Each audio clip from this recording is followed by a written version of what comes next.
Hello, friends. This is Dave Hurwitz, executive editor at ClassicsToday.com, here with the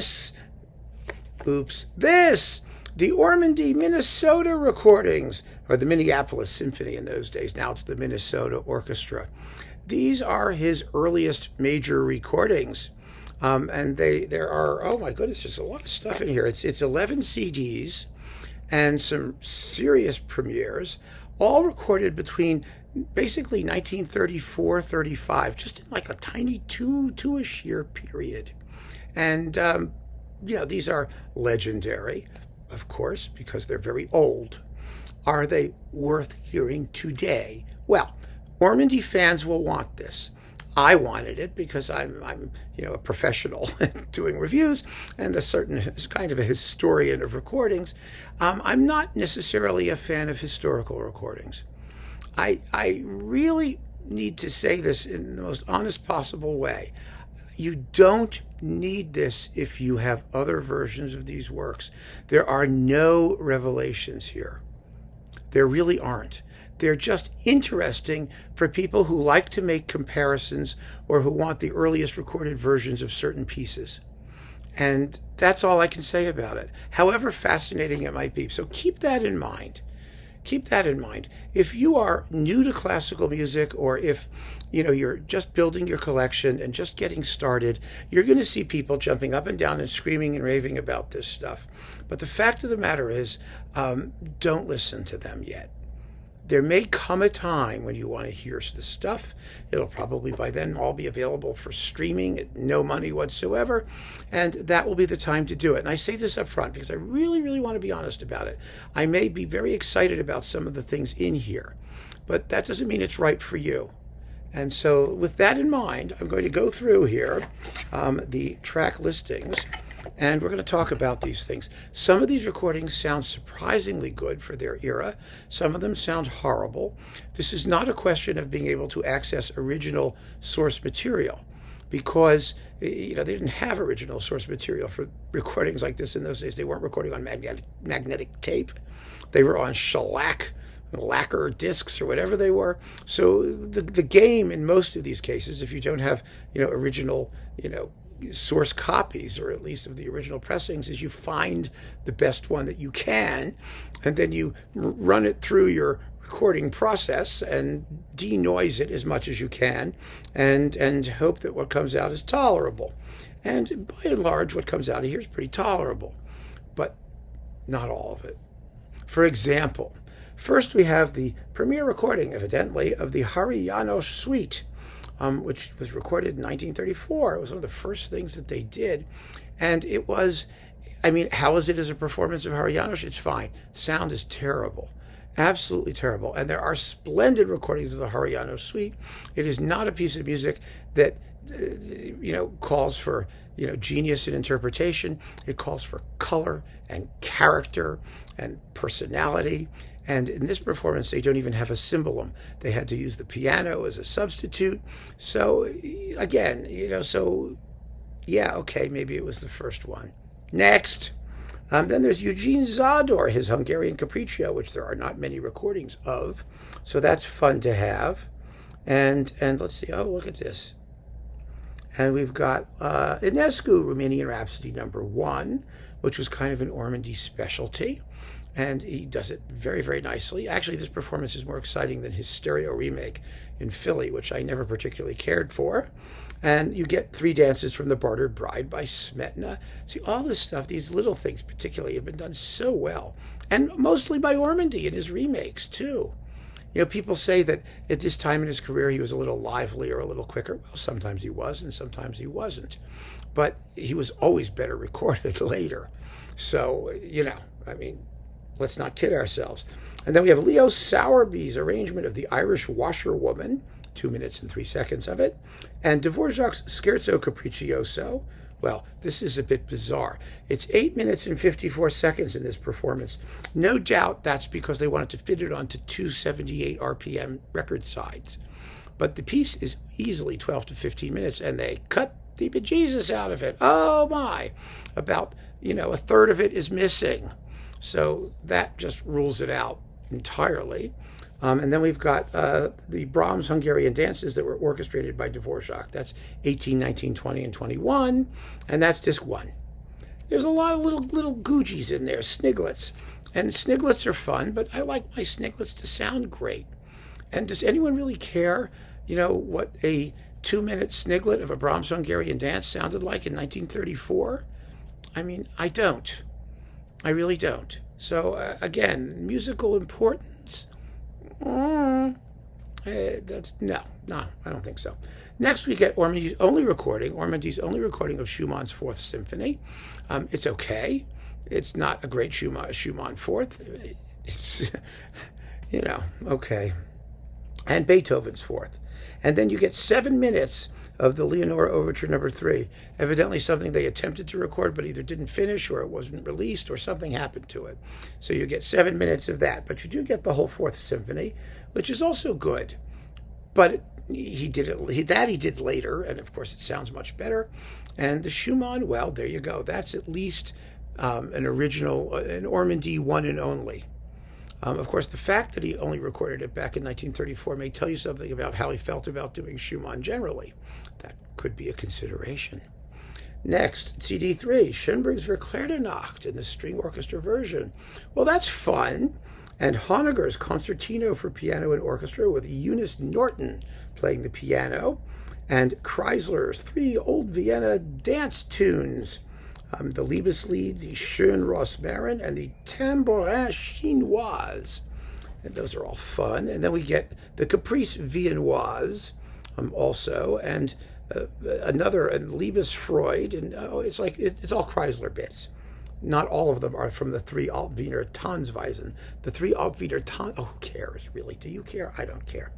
And then we've got Robert Schumann again, Traumerei, arranged for string orchestra without double basses by Benjamin Goddard.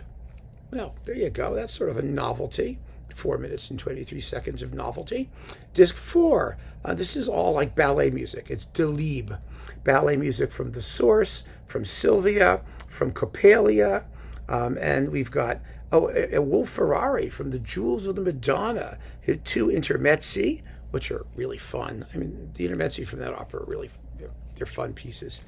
And then we've got, the Funeral March of a Marionette by Gounod, and Ravel's Alborada del Gracioso, which is a real zippy performance of that, my goodness, and a little blurry too. And again, the sound is, okay. So now here's another premiere, CD5, John Alden Carpenter's Adventures in a Perambulator. That's a masterpiece. A wonderful, wonderful work, but it requires really good sound. It's full of fabulously, glittery, detailed bits of orchestration, and fortunately, it's been recorded. It was a Mercury Living Presence version of that. So, if you can get that, you don't need this. And again, I'm speaking more to neophytes than hardcore collectors. Hardcore collectors are getting this, no matter what I say about it, most likely. So we have to be pretty honest about that, I think. Next, Charles Tomlinson Griffiths, The Pleasure Dome of Kubla Khan, another great piece. British folk song settings by Percy Granger. Arnold Zemaxon, The Chorale and Fugue in D minor. Who knows what that is? And Roy Harris, When Johnny Comes Marching Home, American Overture. That's lots of fun. Great fun. CD6, Rachmaninoff 2, and the Tchaikovsky Andante Cantabile from the String Quartet No. 1. Now, the Rachmaninoff was the first of Ormandy's 3 recordings of that symphony. There's a glorious stereo one with Philly, with the same cuts that you find in this performance, the abridged version. He remade the complete version for RCA later, which was actually the least interesting of the 3. Interestingly enough, Dmitri Mitropoulos popped up after Ormandy and did the Rachmaninoff Second Symphony. So there you go. You can get it in lousy sound with this orchestra 2 different ways if you want it. But Ormandy was a great Rachmaninoff conductor. Let's not kid ourselves. So it's a lovely performance. And then we've got CD7, Mahler 2, a legendary Mahler 2. People have praised this performance, and I will say this: conceptually, it's quite good. It really is. It's exciting. It does everything it's supposed to do. There are mistakes aplenty in the brass playing. which you can hear fairly clearly, whatever else you can hear. And the sound, for what it is not bad. It's really not bad. I mean, they tried their best. I mean, you can hear all the offstage stuff. You can, the chorus is okay. And at the end, Ormandy apparently had like bells brought over from the courthouse, which are totally not in the key of E flat, which is the key in which the music is.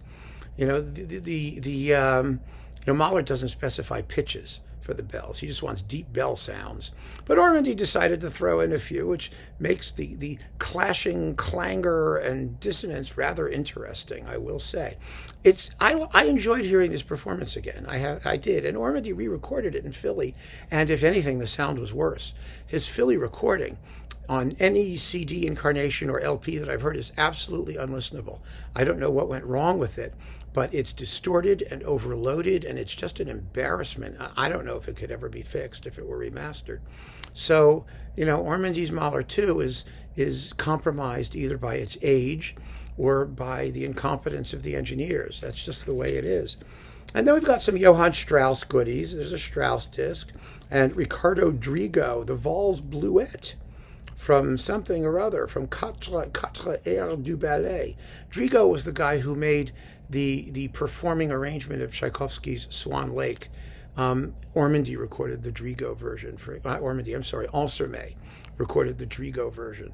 That was the way you would hear it in performance and in those original recordings of what purported to be the complete ballet before we went back to what Tchaikovsky already wrote. He was a major ballet guy in the 19th century. And Strauss's waltz sequence from the Rosenkavalier, which was arranged from a piano score by someone who was not Strauss. This is not Strauss's. Well, Strauss did 2 waltz sequences, and then Arthur Rodzinski or someone around that time did the suite from Rosenkavalier. And this is none of those. This is an orchestration of a piano score from the opera that apparently Strauss hated, and that's why he did his own waltz sequences. But it was still floating around in the 1930s, and so Ormandy recorded it here. And something by Karl Stix called Spielerei, Child's Play, Pizzicato Polka for String Orchestra, arranged by Eugene Ormandy. And then Weinberger's Polka and Fugue from Schwanda der Dudelsachpfeifer, Schwanda the Bagpiper, which I played many times. CD9, Mozart, Eine kleine Nachtmusik. Then German dances, bunches of German dances, the Marriage of Figaro Overture, Paganini's Perpetual Motion, and Bach's Herzlich tut mich verlangen, arranged by Lucien Caillet, who would later work extensively with Ormandy in Philly, doing arrangements of all kinds of things, including pictures at an exhibition. File CD10, the first ever recording of Bruckner 7. Again, this I think is worth hearing for the interpretation. Now, Ormandy did a gorgeous stereo Bruckner 7 for RCA. Very, very beautiful, quite similar interpretively, although this one has an even faster first movement. He gets through the first movement in 17 minutes and 44 seconds. It's awfully interesting hearing that movement played as a real allegro.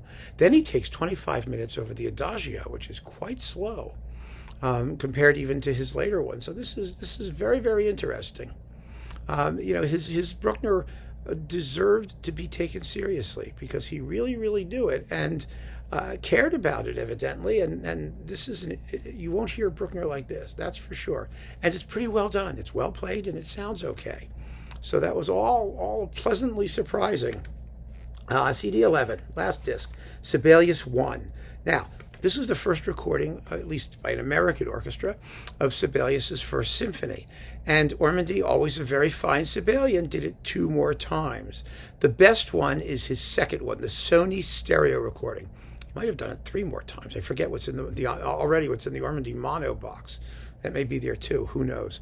But this one, I mean, there isn't enough difference, and it's not important enough, I think, as a recording to have to worry about it. It's very good, and that's all we need to know, what you can hear of it, as usual. So that, my dear friends, is the Ormandy Minneapolis box. I went through it for the benefit of those who are curious and are on the fence, but as I said from the very beginning, it's a collector's item. And that's okay. That may be enough for RCA or Sony or whoever's releasing this. I'm sure it's going to sell well, and I wish them well. I appreciate the fact that they did it. I'm happy that it's available. But don't be fooled or fall into the historical recording cult thing, because you can get all of this music in better sound, better performances, or as good, often by Eugene Ormandy himself. And that is the bottom line. So keep on listening, friends. Thank you so much for joining me. Take care.